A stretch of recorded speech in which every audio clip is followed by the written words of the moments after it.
Welcome back, everybody. My name is Tucker, and in today's video, we're going to be talking about the next stars that could possibly be traded in the NBA. This is a video that I do pretty much every offseason because right when we think there's a lull and there's not going to be any more big name players traded, another name pops up. So we're going to kind of be looking forward here at some possible names that could be on the move soon within the next year or so in terms of some of the stars around the NBA. But quickly before we get started, all the regular stuff. Subscribe to this content you enjoy. Leave a like rating on the video if you're enjoying the content. It lets me know that you do enjoy the content. And then check me out at various socials at the bottom of the screen, whether that be Twitter or otherwise. With that said, let's go and get started. So I'm going to exclude James Harden from this list because that feels a little redundant. Like, we've talked so much about James Harden. We know that James Harden is probably going to be on the move within the next month or so. I've already made multiple videos about that, so we'll go ahead and skip that one for now. But number one on this list for me is one that might be a little bit surprising to some of you, and it's Karl-Anthony Towns. Here's the reason why it might be surprising, and then we'll talk about why he's on the list anyway. So the Timberwolves have clearly made an effort to keep Karl-Anthony Towns happy. They traded for D'Angelo Russell and then, are willing to pay him the contract that he's currently on, which arguably is a bit of an overpay. They even gave up a future first-round pick, top pick protected, to acquire D'Angelo Russell. They re-signed Malik Beasley to a contract that's probably a bit of an overpay as well, again, to keep talent there around Karl-Anthony Towns. And now drafting Anthony Edwards with the first overall pick just adds more and more talent around to Minnesota. So you would think this is a young roster. It's got some upside. It's got guys around Cat that fit a little bit better than anything he's ever had in the past. They've got a young coach rather than Tom Thibodeau. This seems like a situation that would be conducive to keeping Karl-Anthony Towns happy. And you would be right. The problem is, if Minnesota continues to be bad, which historically speaking, they're going to continue to be bad, and as you look at this roster, it doesn't look like a playoff team in a very, very tough Western Conference this season.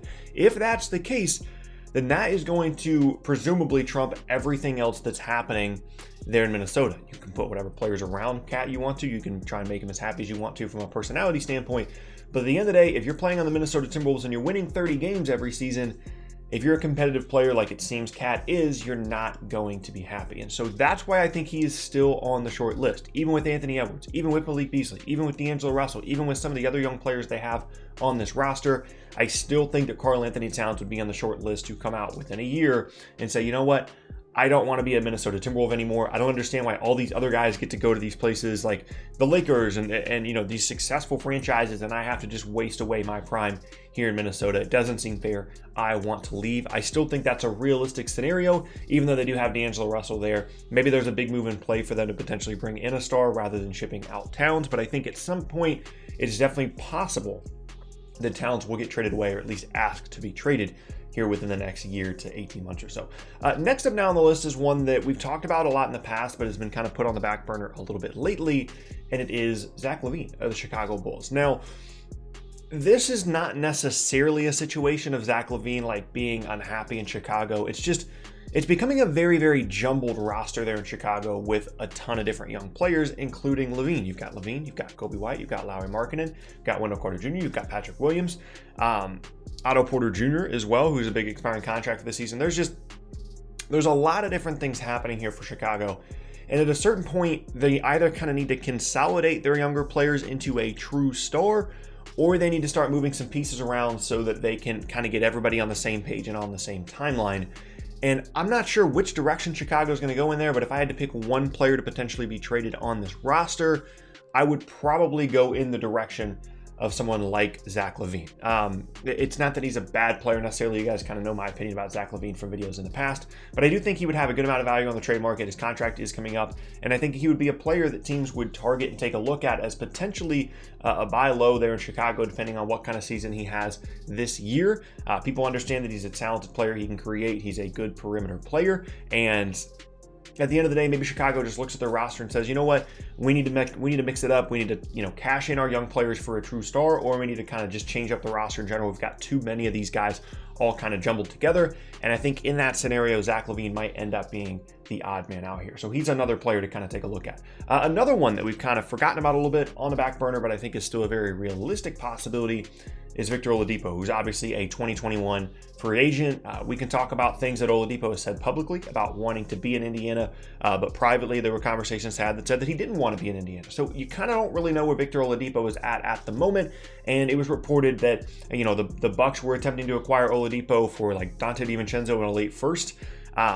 packages like that are going to be available to Indiana if they want to cash in on them, and not lose Victor Oladipo potentially for nothing in 2021 free agency, because I think it's difficult to imagine a scenario right now in which Oladipo does re-sign in Indiana in the offseason. And depending on how their season goes this year, I do think that they could explore the possibility of trading away Victor Oladipo around the trade deadline or so. He certainly still has value. It just kind of depends on what he looks like in terms of his health, returning from his injury, obviously, after not looking very good at all in the bubble. And it would help his case to be traded if he looks good. If he doesn't, then maybe Indiana's content to just kind of let this whole thing play out. And then when 2021 hits, kind of let Victor Oladipo do what he wants to do. But he is definitely still someone to keep an eye on, is on the short list of stars that could possibly be traded soon. Second to last entry now on the list, and it's Blake Griffin. And I struggle to call Blake a star at this point because I've kind of thought for a little bit here that maybe we're seeing the last of really, really good Blake Griffin because, even though he made an All-NBA team a couple years ago, the injury stuff has been really, really bad lately. And for a player that plays the way Blake has throughout his career, that's especially concerning. We'll kind of have to see exactly what direction Detroit wants to go in. I think I know what Detroit wants to do, but based off what their offseason was, it seems kind of all over the place. But given the players that they brought in, it seems like the general idea here is for Blake Griffin to find a new team after, at some point here within the next year to year and a half. The contract is going to be an issue, and if he doesn't play well, that's obviously going to be an issue as well. And as we just saw with the Russell Westbrook John Wall trade, once you start to get into this stratosphere of NBA contracts, guys that are making as much as Blake is, your trade possibilities are pretty small, and you kind of have to trade for other guys that also have these huge contracts. So it's going to be difficult to make an actual Blake deal work in a scenario that, helps the team that's trading for Blake and actually is willing to give up something to Detroit to incentivize them to trade him.